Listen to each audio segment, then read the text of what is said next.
Can you hear me? Yeah, I hear you. Oh, how's it going? Good evening. How's it going, Doc?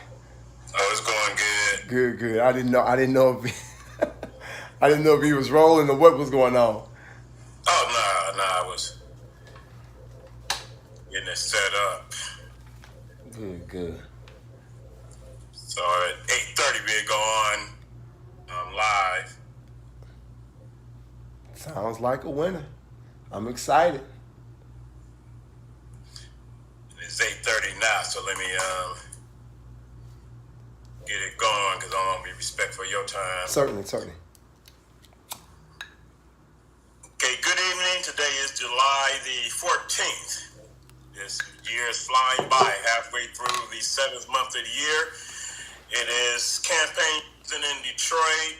For the whole month of July, I let it be known that on Detroit in Black and White presents Reality Strikes with Eric Brown, I will have all candidates seeking office for either city council or the mayoral office during the month of July. Last week I had mayoral candidate Jonathan Barlow and city council at-large candidate Janae Ayers. Tonight I'll be bringing you write-in candidate in the 5th district for city council, Whitney Clark.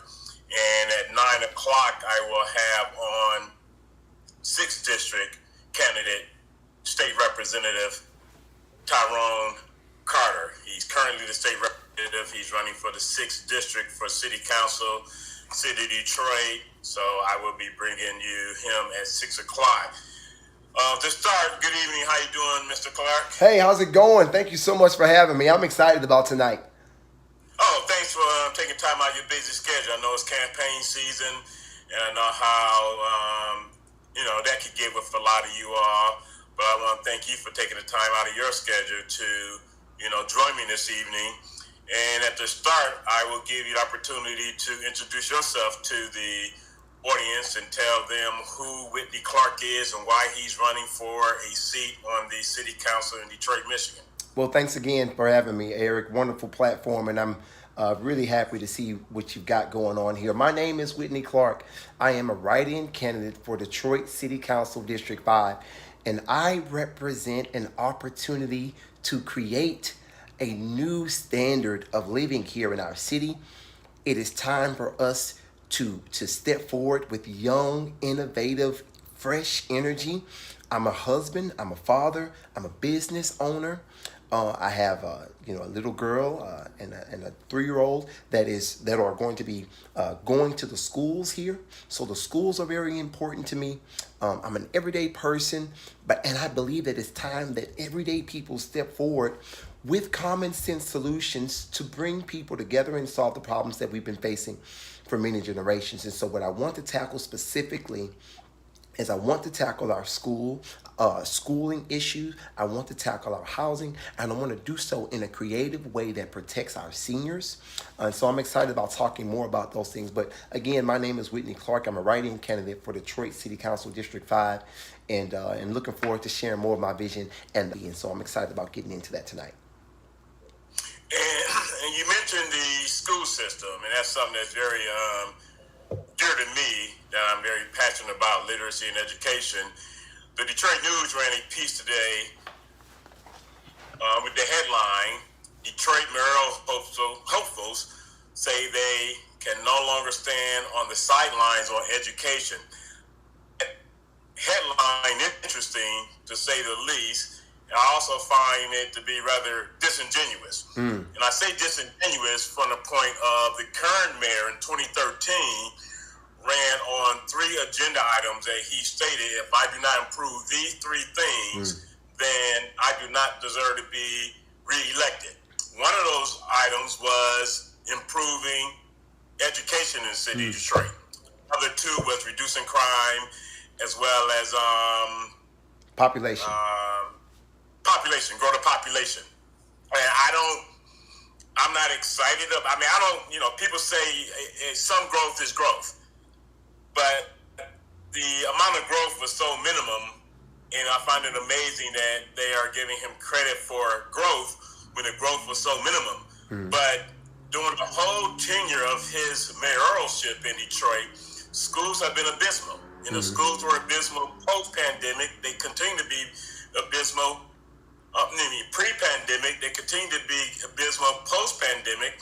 And I got into the literacy game after reading about a 12th grader from a Detroit public school who was reading at a first grade level. Wow. That was in March of 2017. And today, I'm sure you can find, well, I'm 100% sure, you can still find 12th graders reading well below their grade level. Yeah. So with that being said, you have a 3-year-old daughter. You talk about how you want your daughter to attend DPS. What is your expectation for the Detroit public school system? Yes, they do have an elected school board, and they hire the superintendent. But I'm gonna keep it real, keep it 100. Please. Had Vidi Nikolai been named Jamal Robinson, he would not have made it to year number 8. He would have been gone. And because the scores are what they are. What's your take on, city council getting involved with the Detroit public school system? Great question. I think it's important and imperative that we use the platform of city council primarily. That's the way we're going to get the change here. And I'll tell you that as we get into this election cycle, and you just read a headline, we understand my candidacy understands the importance of shaping a narrative. And we have to speak truth to power. We have to go to Fox 2. We have to go to the spaces and talk about the fact that education needs to improve. But we also have to think strategically, and we have to think methodically. Now, we know that there's a vacancy on the school board right now. And I've heard Dr. Vidi say out of his own mouth that 3 of his supporters are not running for re-election. And so we have to be bold enough to imagine a city where Dr. Vidi is not here. We are going to need the type of superintendent leadership that is adamant about bringing trades back to our schools. It is time. We cannot wait any longer. And we need the type of leadership that is going to react urgently. Now, let me just say this. I actually have great affection for Dr. Vidi. I think that he's played the hand that he's been dealt to the best of his ability. You'll know why I'm saying that in the coming days. Nevertheless, we've got to be willing to move forward. I think that's the element that people don't feel here in the city. We don't feel the powers that be do not think that we will reclaim our power and choose to go in a different direction. And that is the importance of this election. This election is about sending people that are going to force fresh ideas. This election is about sending people into these elected offices that are going to say that we're not taking no for an answer. And so we have to organize. We have to come together, and we have to think strategically about the numbers that are on the school board. That's my position. It's working methodically and doing the work right now to find members on the school board that are going to lead in the way that we believe will make our schools more competitive. Because our children are losing at the end of the day.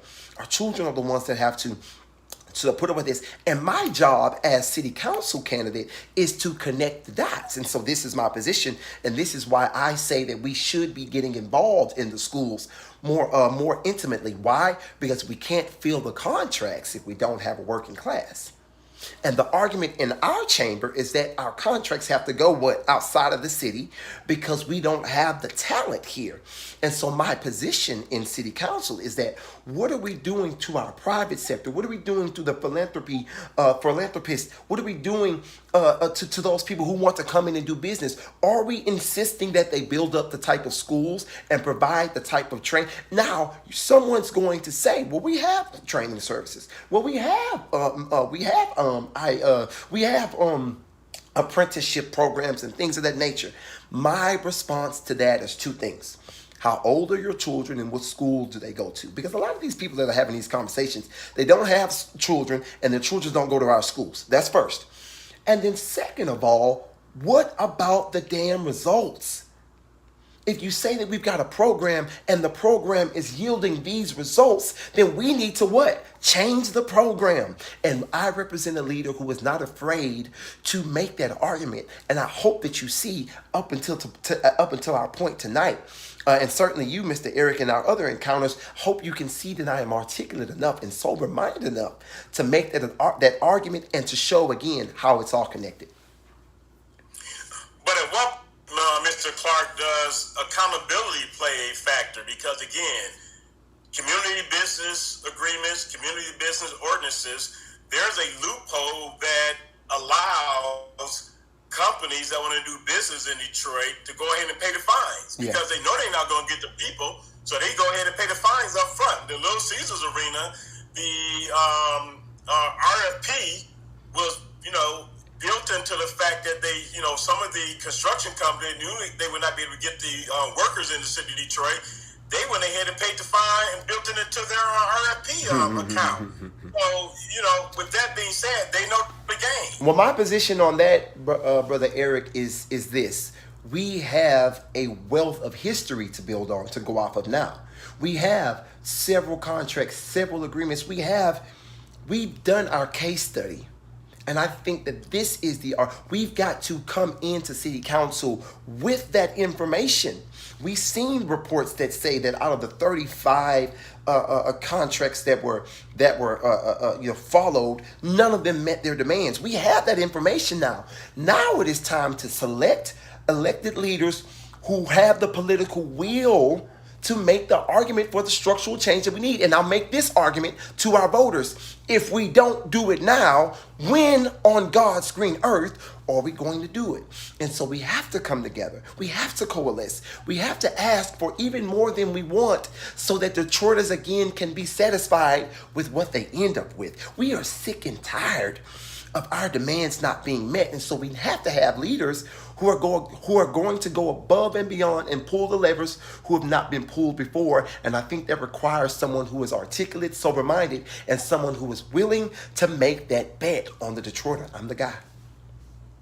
So with that being said, had you been a sitting member of City Council on March 5th, 2017, when Crane's Business Magazine ran an article on Elijah Craft talking about a 12th grader reading at the first grade level, then just recently you had a report that showed for educational standards in the United States of America, 182 cities were featured. Detroit came in at 180 on standards. Last August, when the MyStep scores came out, Detroit was named the largest school district in the state of Michigan. In addition to that, you had a situation where when NAEP, National Assessment of Educational Progress, when their scores came out, Detroit was named as one of the worst urban school districts in the country. So had you been on city council throughout the duration of, because you just talked about how we have to get better. Mm-hmm. But again, you go back to 2017, the case can be made. Nothing has gotten better in the city of Detroit when it comes to education. Yeah. What would have been, hindsight is 2020. What would have been your position most recently, 180 out of 182? Well, last August, the worst district in the state. Well, my position is two things, Mr. Eric. One, it took us some time to get here. That's first of all. And we've got to put that out there as we begin to do the work, because this is long-term work. Repairing the psyche of our children and our parents and fixing it's a lot going on there, but we've got to start with a collaborative effort. Everyone is looking away and saying that it's not their job. We need our churches working with this, providing after-school services. We need those who have those local contractors. We need to be partnering with people like Black Tech Saturday so that they can create the type of curriculums where children can be learning math and English while they're also learning to put tools in their hands so that they can have skilled trades by the time they get out of high school. We need to raise the standard of the expectations that we have, and we need to implement a collaborative effort. We're not working together. One of the biggest rumors, one of the biggest stereotypes about the city of Detroit, No matter what area you speak in, no matter what genre, whether it's politics, whether it's hell music, whether it's people are working in what? Silos. People don't come together.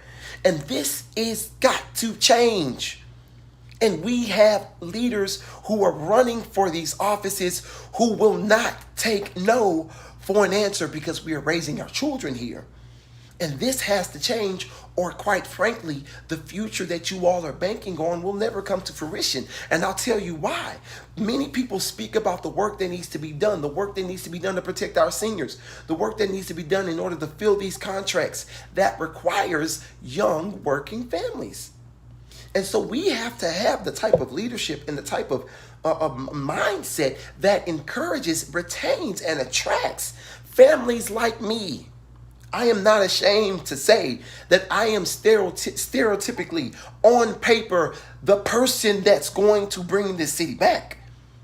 And so that is why we have to be stepping forward and leading. And that is why we have to ensure and insist that people are working together, because I think that is one of the secret sauces that has been lost. And if we row in the same direction, I think we can get a little bit further, a little bit faster. And when you talk about leadership, do you see an elected person as a leader, or do you feel that the position does not automatically define someone as a leader? You have to earn that title as an elected official. Well, you know, one of my opponents, Willie Burton, he's a perfect example of incompetence, ending up in a position because nobody else was running. And so when you begin to talk about, people being in positions that they are worthy of, then that mean, you don't have to look far, in our city to see people that are in positions that they shouldn't be in. He's been on the board 12 years and we still can't get police camera footage after 48 hours. You know what I mean? And so you've got plenty of people who aren't leaders. You got plenty of people who should not occupy the spaces that they occupy. And that is why people like myself, a person running for public office for the first time, a person who just a year ago would have never even considered doing something like this, we've got to step forward because we're in that generation. If we don't speak truth to power, it's not going to be spoke. You know what I mean? And so to answer your question, there are several people. And Renata Miller, look at Renata Miller. She's running for this office as well, and she doesn't know the difference between her head and the hole in the ground. She doesn't know anything about. She doesn't know whether she wants to keep the land bank or get rid of the land bank. She doesn't know what she wants to see happen with the 375 project. Like, these people are just they are lost, and so again, that's why it is important that we who have the common sense, who have studied these issues, who can make a compelling argument, we've got to step forward, and that is why I'm doing so. And let's talk about leadership. An example of leadership, I'm not sure if you're familiar with Brandon Scott, the mayor of Baltimore. Mm-hmm. This summer, for the summer season, this is an example of leadership from my perspective. Mm-hmm. He invested in 42 summer youth camps, 29 literacy programs. He extended the rec center hours in Baltimore to 11 p.m. He planned block parties.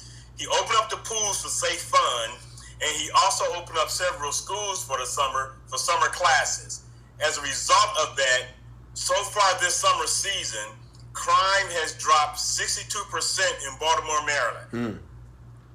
That Awesome. is an example of leadership. That is also, we just spoke about education. Mm-hmm. And literacy. One of the things that people have decided to do is refer to what has happened in Mississippi as the Mississippi miracle. Mississippi went from the bottom 10 in the country to now number 16 or 19, depending on who you ask. Whereas Michigan, an industrialized state that requires certain skills to be in the automobile industry, to become a skills tradesman, Michigan currently is number 46, the bottom 10 in the country. We have to do better as a country. We just can't keep selling salutations and sayings, because one of the things, and we'll get to this in a minute, I know how you feel about Pastor Kinlock. You know, my thing is, I am about someone showing me what they're about before they decide to put their name on the ballot. Yeah. You have people that have been in elected positions for years, and because they have been in elected positions, people fail to realize that once upon a time they came from nowhere to run for office and got elected. But people also have to look at what people have been doing. And again, you have to give a man credit. He went from a congregation of, 6 or 29, depending on who you ask, to over 40,000 parishioners. I respect his messaging. I think that he's parishioners, 40,000 families. I think that Pastor Kinlock is a tremendous pastor. I think that he is, this is Eric Brown Reality Strike. So we're not gonna sugarcoat tonight. We're gonna talk straight up. This race, in my opinion, not our opinion necessarily, but my opinion, at least the polls suggest that Mary will be on the ballot after August 5th, barring a surprise. If it doesn't happen, we'll all be surprised. And so my question quickly becomes, who is the strongest number two that will give us a good competitive race and that will bring the best out of both persons, right? That's what we want and need. And I believe that's Pastor Kinlock. And I say that, with no trepidation. I think that his messaging is clear. I think that his track record is proven. I think that he's consistent in what he wants to do, and he's compelling. My criticism, which has been addressed by someone on his team today, my criticism is that we just haven't seen him going through the motions. And because when you go through the motions of the political pageantry, what you end up doing, unfortunately, is you do end up seeing voters who want their minds to be made up. And so I believe that, that was what we were kind of talking about. But I think he's the best opponent for who we think will be number one. And because here's what we want, even with you having the Michigan shirt on, you don't want Michigan to get to the championship game and win by 40. You still want it to be close and competitive because that brings the best out of both opponents. And I just want to see him be a little bit more visible, particularly in my neighborhoods, particularly in places where I haven't seen him, so that he can make it past August the 5th, and so that we can guarantee the most competitive race possible. Because I think all the other candidates are great people, but I think that those two candidates, they're the most complete, and their messaging is the most crisp, and so I think that matters to those who are going to be looking late.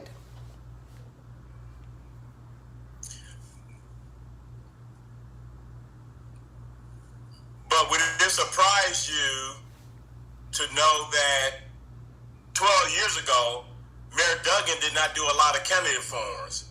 Mayor Duggan did the exact same thing that Kinlock is doing, Pastor Kinlock is doing, by having community meetings with the neighborhood folk. That's what Mayor Duggan did 12 years ago. So, for people like myself that pay attention, I just always find it, interesting how short of a memory people have, and they want to, move the goalpost and or change the narrative. But if people pay attention, Mayor Duggan did the exact same thing 12 years ago. Yeah. Exactly. Mayor Duggan did not participate in debates. Mayor Duggan did not participate in candidates forum. So boom, you have a replica of what was done previously. My position is that I haven't seen him as much as I would have personally liked to, and I think that if he gets on the ballot, I think it'll be a great race. I know it'll be a great race, and I'll say this as well. When we're doing our discussion on Facebook earlier today. Someone from his team reached out. I'm looking forward to potentially hosting him here, having neighbors over, because again, I don't have a dog in the fight at this point, and we want to hear the stories. We want to get our hands on the candidates and really get a feel for who they are more intimately, and you just can't deny someone who's willing to show up and go through the motions. Because here's the reality, and I'm just being objective and kind of looking at it the other way. For someone to be being told that they are pretty much going to win the race, which is what people are trying to push on Mary's behalf, one could make the argument that she may not feel the need to cross every T and dot every I. And so to see her continuing to do that is, quite frankly, impressive regardless of her position. The fact that she shows up in places that may not necessarily benefit her in the long run, or that she, is like, but she shows up and she's consistent with her messaging. That's really all I'm speaking to. Because if we see as much of Pastor Kinlock as we've seen of Mary Sheffield, then I think we'd be having a completely different conversation. Again, his churches are run near perfectly. We don't have much criticism to offer, and because of that, the criticism may be what others may think is minute, but this is going to be a close race, and people are going to be looking at the smallest differences as to why they choose this person versus that person.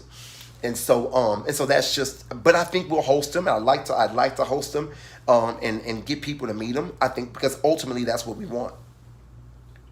And my only criticism, I don't live in Detroit, full of transparency, born and raised there. My greatest criticism, particularly when it comes to the debates, I just feel that, again, using the word disingenuous, I feel that it's very disingenuous to not allow all candidates for mayor to be on the debate stage. Absolutely. Because when you're using polling and the numbers of those that are polled are so low, that's not indicative of the qualitative nature of a poll. Mm-hmm. And that's not fair to the candidates that are not allowed. And at the end of the day, people vote, not polls. But we also must remember, less than 15% of the people voted 4 years ago in the primary election. Less than 20% of people voted in the general election in 2021. And, yes, people have this notion that there's a front runner, but until the polls close on August 5th and votes are counted, no one should definitely be taking anything for granted. And that might be why Mary, Councilwoman Sheffield, is at so many events, because it's not a done deal. Yeah. And you have to get your people out. People have to understand that the turnout for black men and young people is traditionally low. Mm-hmm. That's where she has a lot of support. Women are the ones, we know that. Women have proved it the last 4, at least, national elections. Mm-hmm. Black women in particular, they come out and vote. So people have to be very careful counting their chickens before they hatch. Yeah, certainly. That's the nature of politics. Let me say this really quickly. Because I'm just 1 second, Whitney. Just to say, just like at the candidate forum that 100 black men that we're putting on this coming Saturday, 7 of the 9 candidates are participating. The 2, it was 6 until today. Mary didn't make a decision to participate until today. James Craig and Solomon Kinlock are 2 that are not participating.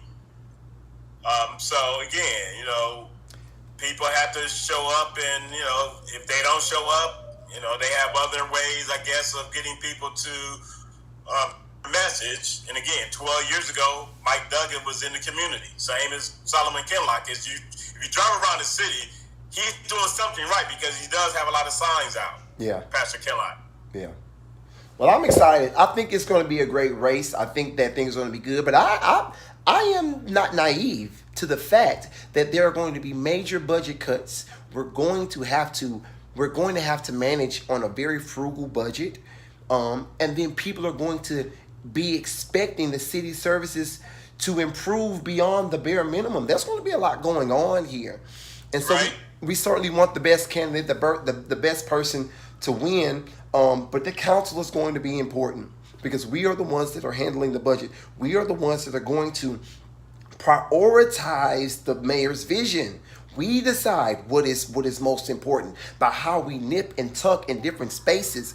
And so what I'm going to be looking to do is, I'm telling you right now, I don't mind telling you my play. I am going to use our budget cuts. I am going to use the fact that ARPA has been taken away. I am going to use that as a disguise to attack the regulatory state. What we're going to do over our first 4 years, you mark my words, is we are going to systematically remove the regulatory state. And when I say the regulatory state, let me be even more specific. Big decision makers that don't live in our city. That's what we're targeting, and we have an umbrella by which to do so, because there are going to be a lot of budget cuts. And so that's what we're going to do. We're going to increase the quality of life. We're looking at an ordinance that they're discussing now, charging parents $500. If their child gets out and has some type of negative encounter. We've seen so much violence with our teenagers, and I think something has to be done to address that. But we've also got to give opportunities for our children to be more engaged, and we've got to engage them at an earlier age so that their minds and their spirits aren't corroded by what they see. And so, again, I believe that we have the position to make sure that the people's money is used in a way to improve their quality of life, not to overtax them, not to overregulate them, not to overcharge them. That's what we are looking to do. And I believe that if we're creative, and I believe that if we're bringing people together, I know that we can bring this vision to fruition, because we're at a very pivotal time. But you got to have people that are bold and who are willing to make a bet on the Detroiter. And so we're going to be very intentional about removing the regulatory state that makes it so hard for people to thrive. We're also going to fight for contracts, and we're going to justify the fight for contracts by fighting for better schools. And so we've got a lot of things going on. And I'll put a pin on it with this, because we haven't talked about seniors too much. But they are a large part of why we're doing this. The way philosophically that you protect seniors is by surrounding them with the type of families that we are working to rebuild. I haven't even had an opportunity to tell you about the 3-bedroom homes that we can build for under $100,000. Literally solving the housing crisis, providing a model for the entire country, how we can fix the housing crisis in a place like this. I'm so excited, and time won't allow us to go any further, but I look forward to being with you all on the 19th. It is my understanding that you guys are doing a portion for the city council candidates as well. I look forward to doing that and participating in that, because we can do this work if we bring people together with bold and innovative ideas. All right, and on that note, save some of that energy for Saturday. I want to thank you, Mr. Clark, for joining me this evening. And again, let people know how they can get in touch with your campaign.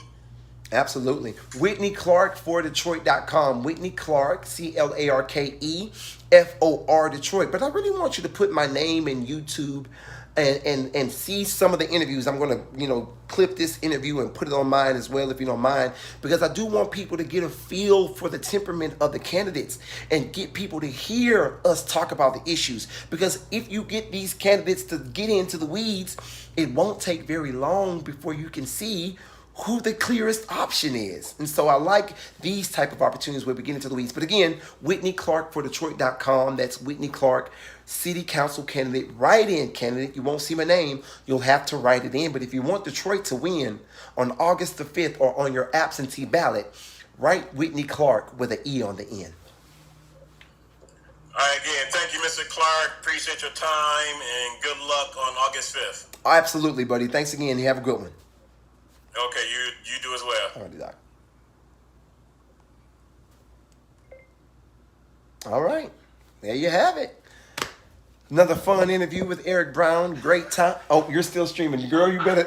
Look, she's about to come in here naked. You better get your life together. I'm still streaming. I said I'm streaming, baby. No, man. No, but I'm about to get out of here because But again, I hope you had an opportunity to see that. Shout out to the people. Amen, amen, amen. Good to see you, Jay Hill. I hope all is well. Good to see the family. I hope you enjoyed that recent vacation that you went on. Listen, you guys, we're fighting for the future of our city. We're not doing this for ourselves. If you've heard a portion of what we've been talking about, this is not the way people talk when they're doing it for themselves. The reality is that we're raising children in the city of Detroit. The reality is that it's time for a change. Yeah. The reality is that we should have done this a long time ago. And we're just now getting to it by God's grace. But we're going to reach the finish line because you're going to push us there. Go to WhitneyClarkForDetroit.com. You see what we're doing. You see what we're trying to accomplish and who we're trying to accomplish it for. God is good. We're excited because we're going to win this race.